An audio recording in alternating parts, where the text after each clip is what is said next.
Assalamualaikum warahmatullahi wabarakatuh, teman-teman dimanapun kalian berada. Semoga kalian selalu dilindungi oleh Allah Subhanahu wa Ta'ala. Di konten keempat kali ini, saya mau bercerita tentang sosok jin yang berpenghuni yang menghuni rumah saya. Jadi awal ceritanya begini, teman-teman. Waktu itu saya masih aktif tuh, waktu ini cerita ini terjadi nggak terlalu lama dengan cerita saya yang kemarin, mungkin bangsa 1 sampai 2 minggu lah. Jadi ketika saya pulang taekwondo juga, kebetulan saya pulang taekwondo kan biasa ya malam. Ini terjadi waktu itu pada malam Jumat kalau nggak salah. Nah, ketika saya pulang taekwondo, saya nggak ada masalah tuh. Saya pulang biasa naik sepeda, nganterin Rika dulu pulang, baru saya pulang. Nah, pas waktu itu saya pulang itu nyampe gerbang, kebetulan gerbang rumah saya itu nggak dikunci, kemungkinan orang rumah saya lagi ada yang keluar, kakak atau mungkin orang yang ngejaga rumah saya itu mungkin lagi keluar. Yaudah, akhirnya saya masuk aja, nggak perlu ngebel lagi kan, nggak perlu nunggu lagi. Nah, udah gitu saya masuk. Pas saya mau sampai garasi, mau naruh sepeda, ada namanya Soleh Ahmad Soleh. Kebetulan dia yang ngejaga rumah saya waktu itu, kerja di rumah saya. Dia berdiri dekat pohon rambutan itu yang di tengah-tengah halaman saya. Saya bilang, "Ngapain, A?" Saya manggil A soalnya, nggak manggil Mang atau apa, karena dia masih muda. "Ngapain, A?" Saya bilang itu. "Diam aja." Saya tegur gitu, diam aja. Ya, akhirnya saya kan, oh ini mungkin lagi bengong atau gimana gitu kan, saya juga nggak tahu. Akhirnya tuh saya masukin aja tuh sepeda ke garasi. Udah. Saya pulang, masukin sepeda, terus biasalah sapa orang tua gitu loh. Bapak sama ibu lagi ada di rumah. Saya cuci kaki. Pas saya mau ke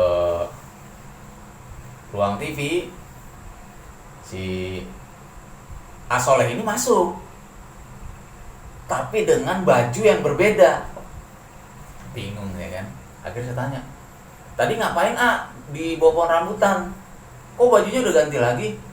"Loh, lah ini A habis pulang dari warung, disuruh ibu," kata dia gitu. Saya bingung kan, masa sih yang tadi Soleh di bawah pohon rambutan kok Ipan tegur, akan diem aja, saya bilang gitu. "Masa sih, Pan?" "Iya, demi Allah."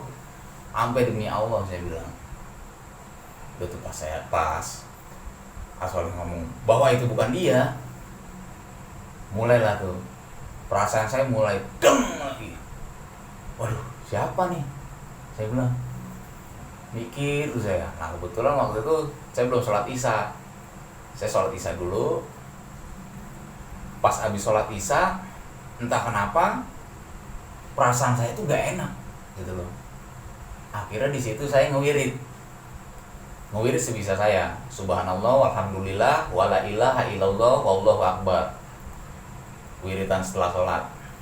Nah, habis saya ngewirid, itu ada yang bisikin saya disuruh keluar, ada yang nunggu saya. Akhirnya saya beraniin diri tuh, saya nggak bilang ibu, nggak bilang bapak, nggak bilang kakak-kakak saya. Kebetulan waktu itu kan mungkin udah sekitar jam 10 lah, mereka udah siap-siap untuk tidur mungkin kan. Akhirnya saya keluar, saya temuin, nggak ada siapa-siapa, tapi saya ngelihat sosok, bisa dikatakan mungkin jin mungkin ya, soalnya badannya tuh gede, hitam, cuman kelihatannya tuh kalau ke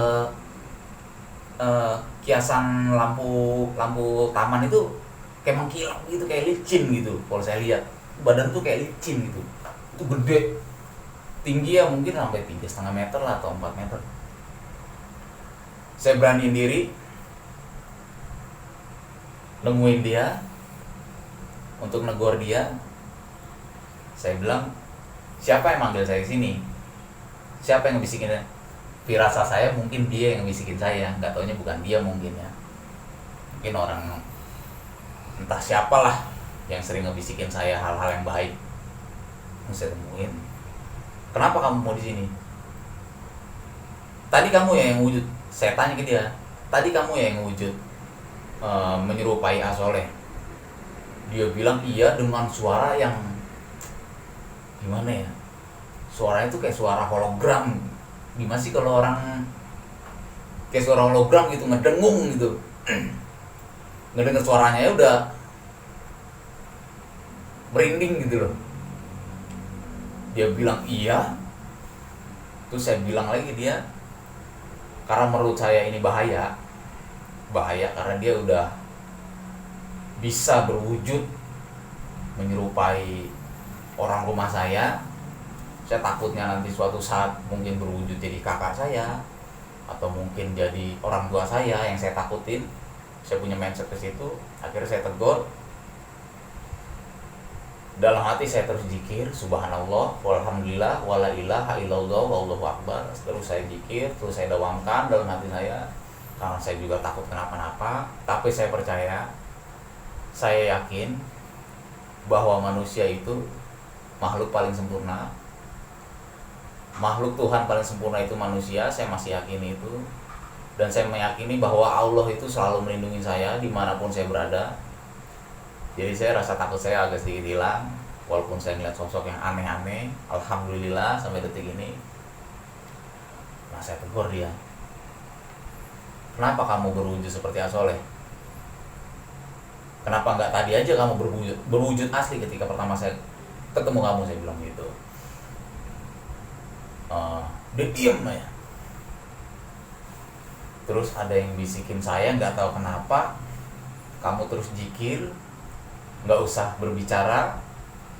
Dan entah kenapa si jin hitam ini melihat saya itu ketakutan, kayak bukan sosok saya gitu loh.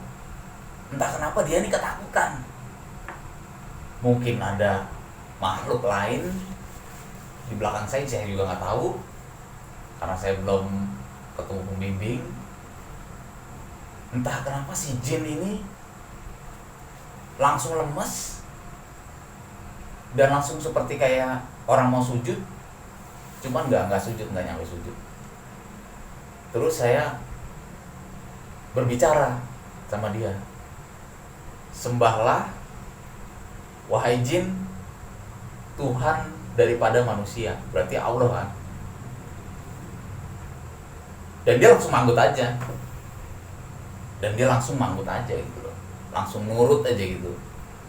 Cuman saya masih heran ketika itu, kenapa si jin ini langsung lemes, langsung duduk, hampir mau sujud, palanya ditundukin ke hadapan saya. Saya juga masih bingung gitu, tapi sekarang saya udah nemu jawabannya ketika saya ketemu pembimbing. Mulai dari situ, si jin ini ketika saya sholat, kebetulan waktu itu saya punya musola sendiri di rumah saya. Jadi setiap saya sholat, biasa sih setiap sholat isya atau saya lagi sholat malam, biasa kan kalau dulu kan kalau mau ujian kan sering-sering sholat tahajud gitu kan, sholat duha. Nah itu ya, alhamdulillah itu nggak pernah kelewat, karena takut nggak naik kelas gitu kan. Udah, setiap saya sholat isya atau enggak saya sholat tahajud, si jin ini suka ikut ngikutin gerakan sholat saya. Nah, waktu itu mungkin ada kali ya bangsa 2 atau 3 minggu saya perhatiin ini, berarti jin ini manut gitu kan, ikut apa yang saya kerjakan gitu. Saya nggak tahu nih awalnya dia mungkin jin kafir atau mungkin jin muslim yang masih butuh pendidikan, karena pada intinya manusia itu tetap makhluk paling mulia teman-teman di antara makhluk-makhluk Allah yang lain. Dia ngomong waktu itu kejadian pas saya sholat tahajud, Dia ngomong ke saya, manggil saya dengan sebutan Tuhan. Wahai Tuhan manusia, ajarkanlah aku sebagaimana kamu belajar agamamu. Dia berbicara seperti itu. Terus saya bilang, biasalah, saya namanya masih bocah SMP ya, bahasanya koboi. Saya nggak takut. Ketika itu saya udah nggak takut, karena menurut saya sosok jin hitam ini cukup lumayan serem. Yang jelas kalau jin itu wajahnya nggak seperti manusia, nggak sewajarnya manusia, tubuhnya pun nggak sewajarnya manusia. Tapi dengan keimanan kita, jin, setan, iblis sekalipun bisa menjadi kecil, sekecil-kecilnya lebih kecil daripada biji sawi. Oke, ketika dia ngomong gitu, kalau kamu mau ikut agama saya, hanya ada satu syarat. Terus dia balas pembicaraan saya, apa itu syaratnya? Saya bilang, kamu harus bersahadat, ikuti syahadat saya, ikuti kata-kata saya.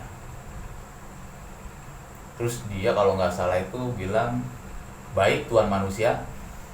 Akhirnya saya baca syahadat, asyhadu alla ilaha illallah wa asyhadu anna muhammadar rasulullah. Saya papah dia baca syahadat. Kebetulan saya nggak tahu apa yang bikin sulit lidahnya dia. Bagi saya, si jin ini menurut saya itu perkasa, tapi kenapa nyebut syahadat aja susahnya bukan main gitu kan. Saya papah dia syahadat. Entah kenapa si jin ini kok bisa nangis. Dia ini nangis, cuman dia nggak sesegukan gitu loh, nggak sesegukan kayak nangisnya manusia, enggak. Mungkin jaim kali ya, kalau dia badan gede, kalau nangis sesegukan malu lah depan manusia. Dia nangis. Saya tanya, kenapa kamu nangis? Dia cuma bisa bilang nggak tahu kenapa dia nangis. Tiba-tiba dia ngeluarin air mata. Mulai dari situ, entah kenapa setiap malam saya punya niatan untuk sholat tahajud bersama, sambil ngajarin dia ngaji, berawal dari Iqra, juz amma, baru mulai Al-Quran. Singkat cerita ya teman-teman, ternyata bangsa jin itu,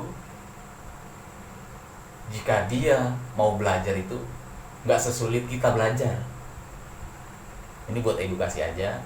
Saya juga kebetulan bisa bicara gini karena pengalaman spiritual, karena saya menyaksikan sendiri dengan mata kepala saya sendiri. Jadi saya bisa bercerita. Pada intinya, jin itu kehidupannya sama seperti kita, cuman mungkin mereka dikasih suatu rahmat yang berbeda, atau mungkin karomah yang berbeda. Dia bisa belajar dengan cepat, bisa menghafal Al-Quran pun dengan cepat. Jadi jin itu saya ukur, waktu itu saya edukasi bisa sebut si hitam lah ya, karena badannya hitam. Sampai detik ini pun saya manggil dia tuh hitam. Dia bisa menghafal Al-Quran itu dalam waktu 1,5 bulan. Kalau saya hitung, setelah dia lancar baca hijaiyah, dia lancar baca Iqra, dia lancar baca juz amma, lancar baca Al-Quran, lalu saya edukasi ke dia, kalau bisa kamu hafalkan. Dia nanya balik ke saya, Tuhan manusia sudah hafal belum? Ya saya belum. Kan saya bilang kalau bisa. Ya mungkin step by step saya berusaha untuk menghafal Al-Quran, karena cukup sulit kita melatih otak kita untuk menghafal Al-Quran. Jadi jin itu memiliki kemampuan yang enggak kita miliki.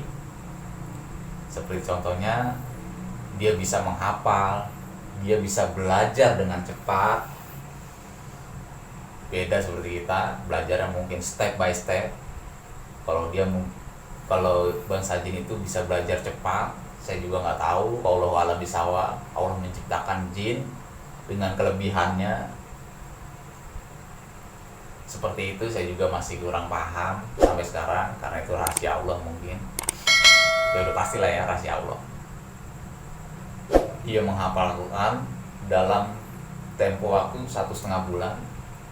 Nah ketika itu dia bilang sama saya, ya Tuhan manusia, saya sudah hafal Al-Quran 30 juz sesuai dengan saran Tuhan manusia. Saya kaget kan, kok bisa? Nah mulai dari situ saya punya sahabat yang benar-benar real di mata saya, wujud, yang gak katanya, yang gak itu bayangan doang. Seperti mungkin, mohon maaf bukan menyinggung, paranormal yang mungkin bisa dibilang gadungan, yang katanya bisa ngelihat padahal cuma perasaan, atau mungkin mindset bayangan mereka, halusinasi biar terlihat keren dilihat para penonton. Mungkin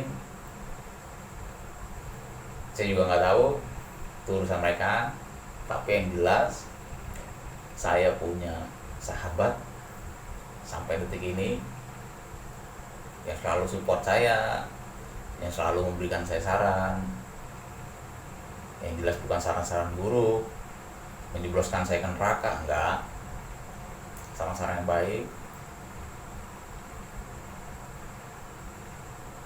Ya mungkin kita bisa ambil hikmahnya lah di sini. Saya bisa belajar gimana dunia gaib dari beliau, si hitam ini. Saya bisa tahu kehidupan di sana tuh seperti apa, realnya itu seperti apa. Saya bisa tahu karena menurut saya jarang orang bisa tahu, mungkin ya, mohon maaf, jarang orang bisa tahu sampai ke alam gaib itu sebenarnya kayak gimana sih, mereka hidupnya tuh kayak gimana sih. Mungkin orang jarang yang tahu sampai ke situ. Jarang pula yang orang misalnya langsung dia mau benar-benar masuk alam gaib itu. Kalau menurut saya jarang, bagaikan mencari jarum di tumpukan jerami. Saya bisa pastikan, karena di sana pun saya melihat hal-hal yang nggak ada di dunia, nggak ada di dunia.